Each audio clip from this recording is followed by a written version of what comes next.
About India channel में मैं अनिल केसी आपका स्वागत करता हूं। अबाउट इंडिया चैनल का वास्तविक उद्देश्य भारत की संस्कृति एवं भारत के सांस्कृतिक पहलुओं की चर्चा करना और उससे दर्शकों का परिचय कराना। इसके अंतर्गत हम लोग कई सीरीज जो है वह लेकर चल रहे हैं और कई हेडिंग्स में, और इसमें एक हेडिंग जो हम लोग लेके चल रहे हैं वह है भारत के स्थापत्य एक दृष्टि, यानी architecture of India a vision, यानी भारत का जो स्थापत्य है उसको किस दृष्टिकोण से देखा जाए। भारत में बहुत सारे स्थापत्य हैं, अद्भुत स्थापत्य हैं। कहाँ से शुरुआत किया जाए, यह जो है अपने आप में एक विषय था। मेरे लिए भी चिंतन का विषय था कि कहाँ से मैं शुरुआत करूँ, किस टॉपिक से शुरुआत करूँ। और अंततः लास्ट में जो है वह मैं इस मंथन पर पहुँचा कि क्यों न जो है वंडर ऑफ वंडर्स से स्टार्ट किया जाए। यानी वंडर ऑफ वंडर्स, अब आप समझ गए होंगे कि वंडर ऑफ वंडर्स जो है वह मैं किसे कह रहा हूँ। तो वंडर ऑफ वंडर्स जो है वह, जी हाँ बिल्कुल, ताजमहल। तो ताजमहल से जो है वह आज हम लोग इस सीरीज की शुरुआत कर रहे हैं, इसलिए सीरीज 1 जो है it is dedicated to Taj Mahal. Taj Mahal के संदर्भ में हम लोग चर्चा कर रहे हैं। अब हम लोग बात करें पहले कि ताजमहल, ताजमहल का निर्माण जो है वह किसने करवाया था, क्या करवाया था। एक कुछ बेसिक इन्फॉर्मेशन जो है वह हम लोगों को चाहिए होता है। तो देखिए, ताजमहल जो है वह निर्माण करवाया था शाहजहां ने। किसके लिए करवाया था, तो मुमताज महल के लिए करवाया था। कौन इसके वास्तुकार या आर्किटेक्ट थे, तो उस्ताद अहमद लाहौरी इसके वास्तुकार थे। और इसका कंस्ट्रक्शन कब स्टार्ट हुआ, तो 1632 में इसका कंस्ट्रक्शन स्टार्ट हुआ। और इसमें कम से कम 22,000 श्रमिक और 1,000 हाथी जो है वह कार्य कर रहे थे, तब जाकर इसका कार्य पूरा हो सका था। और ये कंप्लीट होता है 1648 में, यानी ढांचा कंप्लीट हो जाता है। और इसके बाद भी दरअसल जो है उसकी साज सज्जा का काम जो है वह आगे जारी रहा था।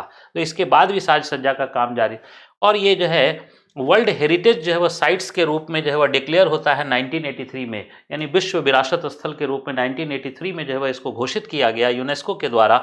और उसके बाद आज जो है प्रेजेंटली जो है ये 7 वंडर्स ऑफ द वर्ल्ड में यह जो है लिस्टेड है, और इसे जो है वंडर ऑफ वंडर्स का भी दर्जा जो है वह मिला हुआ है। यानी जो विश्व के आश्चर्य हैं उनका आश्चर्य। तो आखिर ऐसी क्या विशेषता है ताजमहल में जिसे हम आश्चर्यों का आश्चर्य कहते हैं। आखिर ऐसी क्या विशेषता है ताजमहल में, हम लोग इसी के बारे में थोड़ा सा पहलुओं की चर्चा करेंगे। ताजमहल एक अद्भुत संरचना है, लेकिन इस अद्भुत संरचना का निर्माण जो है वो अचानक नहीं हो जाता है। यानी हम लोग भी जो है वो मान लीजिए कि अपने घरों का निर्माण करते हैं तो किसी आसपास के घर से हम लोग प्रेरणा लेते हैं। कहीं से जो है वह हो सकता है कि छज्जे की प्रेरणा ली, कहीं से हो सकता है कि छत की प्रेरणा ली, कहीं से हो सकता है कि इंटीरियर की प्रेरणा ली। यानी प्रेरणा कहीं न कहीं से हम लोग भी ले रहे होते हैं, और ताजमहल भी ऐसे ही जो है वह प्रेरणा से बना है। ताजमहल भी ऐसे ही प्रेरणा से बना है। आइए हम लोग पहले जानें कि ताजमहल में जो शाहजहाँ हैं, वो शाहजहाँ जिसका जिक्र बार बार आता है, उसकी एक पेंटिंग का जो है एक दुर्लभ चित्र है, जो हमारे इस चित्र को हम लोग देखें तो हमारे म्यूजियम में जो है वह उपलब्ध है। और यह मुमताज महल का जो है वह पेंटिंग, यानी यह कोई चित्र नहीं है, यह पेंटिंग है। यानी पेंटिंग एक अनुमान से बनाई गई है। मुमताज महल एक ईरानी महिला थी, तो इसलिए जो है वह उनके आभूषणों में, उनके साज सज्जा में थोड़ा सा ईरानी वास्तुकला या ईरानी संस्कृति की झलक जो है वह भी हमें देखने को मिलती है। ठीक, अब देखिए, मैंने कहा कि जैसे हम लोग भी भवन बनाते हैं तो कहीं न कहीं से प्रेरणा ले रहे होते हैं, हर चीज़ की कहीं न कहीं से प्रेरणा लेनी होती है। और ताजमहल भी जो है वह प्रेरित था। तो पहले हम लोग यह जानने का प्रयास करें कि ताजमहल कहाँ से प्रेरणा ले रहा था।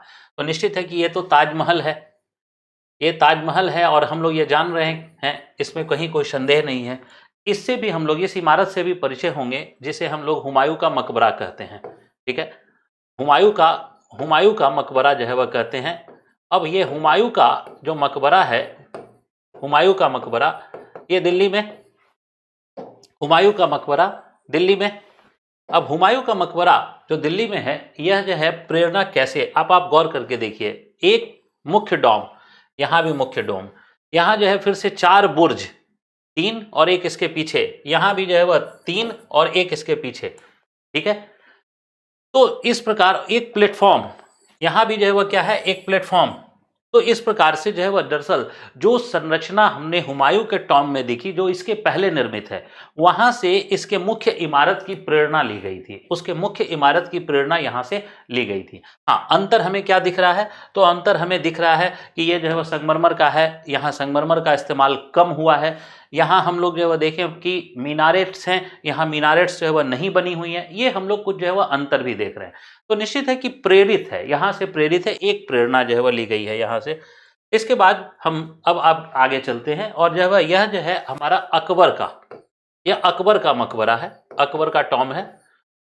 और फिर से ये ताजमहल के का जो मुख्य प्रवेश द्वार है, ये मुख्य प्रवेश द्वार, तो आप गौर करके देखिए कि अकबर के इसका प्रवेश द्वार, अकबर के टॉम का प्रवेश द्वार और ताजमहल का प्रवेश द्वार, यह जो है, यह दोनों जो संरचनाएं हैं आपस में बिल्कुल हूबहू जो है वह मेल खाती हैं। इसका मतलब है प्रवेश द्वार की प्रेरणा कहां से ली जा रही थी? तो अकबर के मकबरे से प्रवेश द्वार की प्रेरणा ली जा रही थी। अब अगली प्रेरणा का स्रोत हम लोग देखते हैं, यह है हमारा जहांगीर, यह है हमारा जहांगीर का मकबरा, यह जहांगीर का मकबरा है। और जहांगीर के मकबरे में जो है वह आप गौर करके देखिए कि जहांगीर का मकबरा एक ईरानी जो है वह स्टाइल में बना हुआ मकबरा है। और ईरानी स्टाइल में इसलिए क्योंकि नूरजहां ने बनाया था, और नूरजहां जो है वह ने बनवाया था, वो खुद भी जो है ईरानी महिला थी। तो इसका जो हम लोग स्ट्रक्चर देखते हैं तो इसमें देखिए मीनारेट्स का प्रयोग किया गया है। दरअसल मुगल आर्किटेक्चर में या अफगानिस्तान के जो है वह आर्किटेक्चर में, या जो है वह जहाँ से मुगल वास्तव में बिलोंग करते थे, वहाँ पर मीनारेट्स का प्रयोग नहीं किया जाता था। तो मीनारेट्स का प्रयोग नहीं किया जाता। मीनारेट्स का प्रयोग कहाँ होता है? ईरान में होता है। और ईरान में ये मीनारेट्स जो है वह पाई जाती है, इसलिए जो है वह हम लोग यहाँ पे भी मीनारेट्स का प्रयोग जो है वह देखते हैं। तो 4 मीनारेट्स का प्रयोग जो है 4 कॉर्नर पर किया गया है जहांगीर के मकबरे में, जो लाहौर में स्थित है। क्या लाहौर में स्थित है? क्योंकि जहांगीर की मृत्यु जो है वह लाहौर में हुई थी, तो इसलिए वहीं पर मकबरे का निर्माण करा दिया गया था। अब जो है वह देखिए हम लोग जो है वह यहाँ पे भी देखें तो 4 मीनारेट्स का, तो ये जो 4 मीनारेट्स की जो है वह का इंस्पिरेशन लिया गया है, ये इंस्पिरेशन दरअसल जो है वह जहांगीर के मकबरे से हम लोग 4 मीनारेट्स का इंस्पिरेशन जो है वह लेते हैं। अब हम लोग जो है वह चलते हैं मीनारेट्स के बाद हम लोग चलते हैं, यह जो है वह मकबरा जो है, यह मकबरा तैमूर लंग का है, तैमूर लंग। और तैमूर लंग का मकबरा यह है समरकंद, यानी मध्य एशिया में, यह समरकंद। और समरकंद में तैमूर के मकबरे को गौर करके देखिए तो इसका जो डोम है ये ओनियन शेप डोम है, ओनियन शेप यानी कि प्याज की आकृति का। और देखिए यही हूबहू जो है, यही डोम जो है वह हम लोग यहाँ भी जो है वह पाते हैं। इसका मतलब है जो मुख्य जो है वह जो इमारत है, मुख्य इमारत का मुख्य डोम, वह दरअसल तैमूर लंग के मकबरे से जो है वह प्रेरित है। और इस प्रकार जो है वह हम लोग प्रेरणा की बात करते हैं कि ताजमहल की प्रेरणा हम लोग को इस प्रकार से जो है वह मिलती रही। ताजमहल का जो निर्माण किया गया, तो ताजमहल के निर्माण के पहले यह तय किया जाना था कि कहाँ निर्माण किया जाना है। आइए उसके थोड़ा सा भौगोलिक स्थिति के बारे में चर्चा करें। देखिए यह जो है रेखा, यह जो है नदी को बता रही है, और यमुना नदी, यह बता रही है यमुना नदी को। तो यह यमुना नदी है। यमुना नदी के पास यहाँ पर पहले से ही आगरा फोर्ट बना हुआ था, आगरा फोर्ट बना हुआ था, ठीक है। और इसमें हम लोग यहाँ देख रहे हैं, ये उत्तर दिशा की ओर बता रहा है, ये पश्चिम दिशा की ओर, ये दक्षिण, और ये पूर्व दिशा को बता रहा है। तो दरअसल जो है शाहजहां ताजमहल के पूरे निर्माण को अपनी आंखों से देखना चाहता था।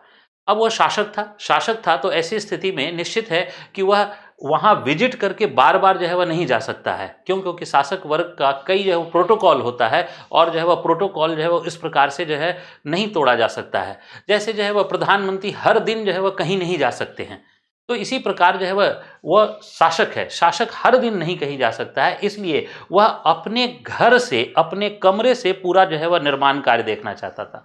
और ऐसी स्थिति में उससे, वहाँ से उसकी जो दृष्टि जो है, यहाँ पर जो है वह हम लोग बात करें तो यहाँ जो है वह शाहजहां का कमरा है, यहाँ शाहजहां का कमरा है।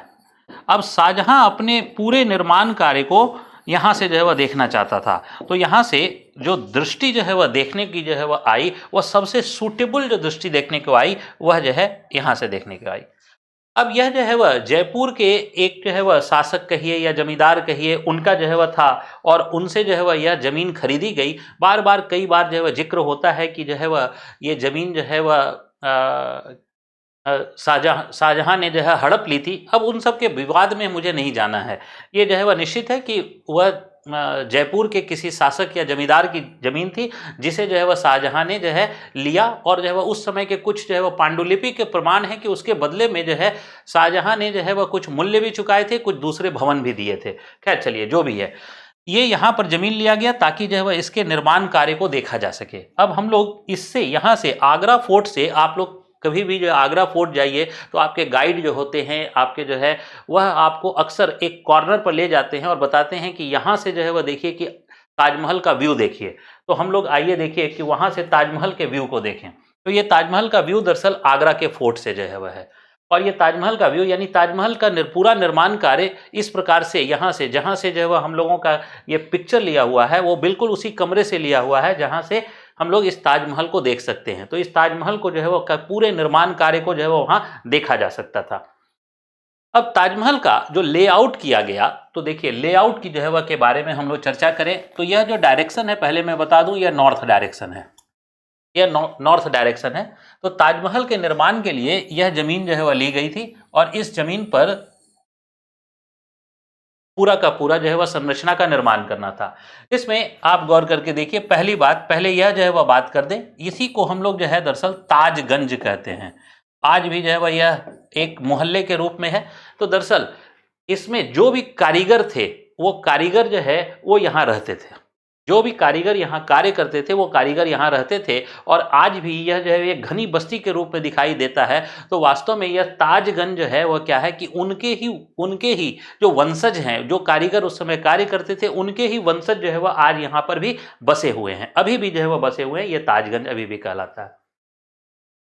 अब देखिए ताजगंज के ठीक जब हम नॉर्थ की ओर जाते हैं तो यह मुख्य प्रवेश द्वार, यह मुख्य प्रवेश द्वार, और इस मुख्य प्रवेश द्वार के अंदर आने के लिए दो जो है वह द्वार जो है वह बनाए गए हैं। इसको हम लोग पूर्वी द्वार कहते हैं और इसको हम लोग पश्चिमी द्वार कहते हैं। इसको पश्चिमी द्वार कहते हैं, इसको पूर्वी द्वार कहते हैं। तो ये दो द्वार बनाए गए हैं प्रवेश के लिए, और यहाँ से मुख्य द्वार प्रवेश किया जाता है। और मुख्य द्वार प्रवेश करने के बाद यहाँ पर एक बाग बनाया गया, ये जो है ये बाग, इस बाग को हम लोग कहते हैं चार बाग, चार बाग। और ये चार बाग जो है वो दरअसल वास्तव में वर्गाकार आकृति में बनाए जाते थे। तो देखिए ये वर्गाकार आकृति, और उस प्रत्येक वर्ग को चार भागों में जो है वह बांटा गया। तो चार स्थिति हो गई, चार बाग। अब इस बाग को भी फिर से चार भागों में बांटा गया, इस बाग को भी चार भागों में बांटा गया। तो ऐसी स्थिति में यह चार बाग जो है, हर एक कॉर्नर जो है उसके चार हिस्सों में जो है वह बटा हुआ था, इसलिए इसको चार बाग कहा गया।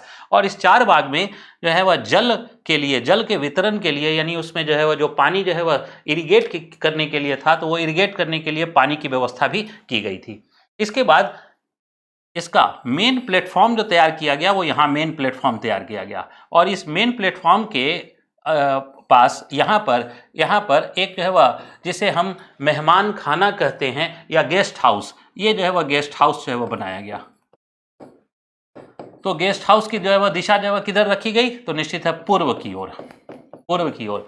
और चूंकि दिशा में जो है वह इस्लाम के अंदर जो दिशा है वो पश्चिम दिशा जो है वह पवित्र मानी जाती है भारत के संदर्भ में, इसलिए जो है यहाँ पर जो है वह एक मॉस्क जो है वह रखा गया, मस्जिद का निर्माण किया गया, जो पश्चिम दिशा में मस्जिद का निर्माण किया गया। तो यहाँ पश्चिम दिशा में मस्जिद का निर्माण किया गया। और यहाँ पर ये जो संगमरमर की जो है कि एक जो है वह का प्लेटफॉर्म है, और इस प्लेटफॉर्म पर फिर से जो है यहाँ पर हम लोग देख रहे हैं कि यहाँ ताज का निर्माण किया गया।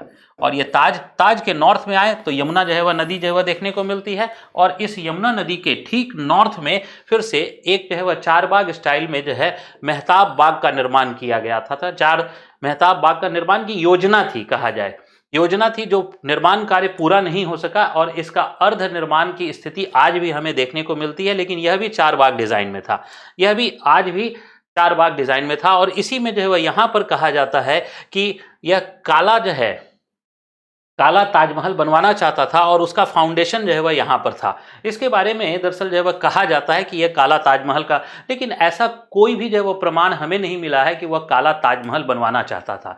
दरअसल ताजमहल की जो इमारत है, इस ताजमहल की इमारत को अगर गौर करके देखिए तो ये ताजमहल की इमारत जो संगमरमर की बनी हुई जो है वह दिखाई देती है। इस संगमरमर की इमारत के अंदर, संगमरमर की इमारत के अंदर दरअसल इसमें लाल ईंटों का प्रयोग किया गया है, यानी इसकी सारी दीवारें जो है वो लाल ईंटों से बनाई गई है और ऊपर से संगमरमर की पेस्टिंग की गई है। तो लाल जो है वह ईंटों के ऊपर संगमरमर की पेस्टिंग की गई है। तो जो लाल जो है वह ईंटें काले हो जाते थे, यानी भट्टियों में जो काले हो जाते थे, वो सारे काले जो है जो टुकड़े थे वो टुकड़ों को जो है वह यहाँ एकत्रित कर दिया जाता था। सारे काले टुकड़ों को एकत्रित कर दिया जाता था, यानी कि जो ईंटें जो है वह काले हो जाते थे उन सारे काले ईंटों को एकत्रित कर दिया जाता था। तो सारे काले ईंटें जो है वह एक जगह जो है वह जो पाए गए, इससे जो है वह एक परंपरा चल पड़ी कि यहाँ पर जो है वो एक ब्लैक जो है वह कलर का वह ताजमहल बनाना चाहता था। जो वास्तव में ऐसी कोई जो है वह ऐतिहासिक पुष्टि कहीं भी जो है वह नहीं हुई है कि वो इसमें कोई एक अलग से फिर से जो है वह ताजमहल बनाना चाहता था। अब इसी को हम लोग जो है वह फिर से वापस में आकर देखें तो हमने जो है वह यही बताया कि यही जो है वह ताजमहल का मुख्य जो है वह लेआउट है। और इस मुख्य लेआउट में जो है वह हमने फिर से जो है वह हम लोग चर्चा कर लें कि यही जो है वह 4 बाग है और 4 बाग के पास जो है वह यहाँ पर हमारा गेस्ट हाउस और यहाँ पे मॉस्क और यहाँ पर मेन टॉम्ब जो है वह की स्थिति देखने को मिलती है। अब यहाँ पर स्थिति ये थी कि ताजमहल जहाँ बनाया जाना था, ताजमहल जहाँ बनाया जाना था, तो इसको अगर गौर करके देखिए तो हम लोग इसकी चर्चा करें कि ताजमहल जहाँ बनाया जाना था तो यहाँ ताजमहल बनाया जाना था और यहाँ जो ताज बनना था। तो देखिए क्या है कि यहाँ समस्या क्या थी, कि समस्या ये थी कि नदी की जो धारा है, नदी की धारा, अब नदी की धारा यहाँ पर आकर जो है टकराती थी इस तट पर। क्यों? क्योंकि हम लोग भी जानते हैं कि नदी की जो है वह एक धारा एक तट पर टकराती है और वहाँ इरोजन करती है, यानी अपरदन करती है। तो नदी की धारा यहाँ इस तट पर टकराती थी। अब नदी की धारा इस तट पर टकराती है तो इसका 2 जो है वह परिणाम जो है वह मिलता है। एक तो यहाँ अपरदन या इरोजन जो है वह होता है, यानी यहाँ की मिट्टी जो है वह यहाँ से हटने लगती है, जिसे हम इरोजन का नाम दे रहे हैं। और दूसरा कि इस धारा के कारण जो है वह इस तट पर जहाँ ताज है उस तट पर जो है वह नमी की मात्रा वेट जो है वह लैंड जो है वह का निर्माण होगा, यानी नमी की मात्रा जो है वह अधिक होगी यहाँ, यानी यहाँ की जो मृदा होगी वह काफ़ी जो है नम होगी। अब ऐसे जो है वह ऐसे कठिन वाले स्थल पर कैसे ताजमहल का निर्माण हुआ, कैसे ताजमहल को निर्माण जो है वह में हम लोगों ने जो है वह इस इतनी बड़ी इमारत को जो है वह हम लोग आज देखते हैं, और उस समय ऐसा ताजमहल का निर्माण हो गया ऐसे कठिन, जहाँ पर हर दिन कटाव हो रहा है, हर दिन मृदा की नमी जो है वह अधिक है। उस लैंड पर ताजमहल का निर्माण अपने आप में बहुत बड़ा चुनौती था, और इसी चुनौती की चर्चा हम लोग इसके खंड 2 वाले पार्ट में जो है वह करेंगे। ठीक है, तो फिर हम लोग मिलते हैं ताजमहल के खंड 2 में। Thank you.